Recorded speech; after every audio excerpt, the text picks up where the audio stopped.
Coarctation of the aorta is a localized narrowing near the insertion of the ductus arteriosus.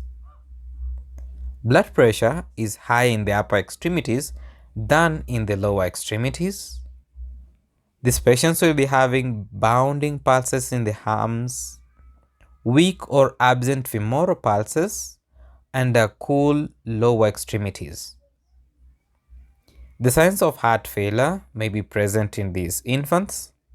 As well, we could be having features of decreased cardiac output, and these children may experience headaches, dizziness, fainting, and epistaxis, which are all resulting from hypertension. For the management, balloon angioplasty can be done in children. However, a restenosis occurs commonly.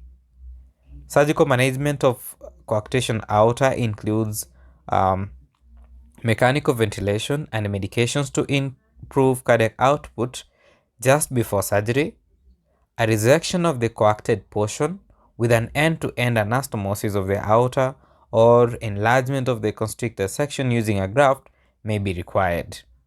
And lastly, because the defect is outside the heart, cardiopulmonary bypass is not required and a thoracotomy incision is used.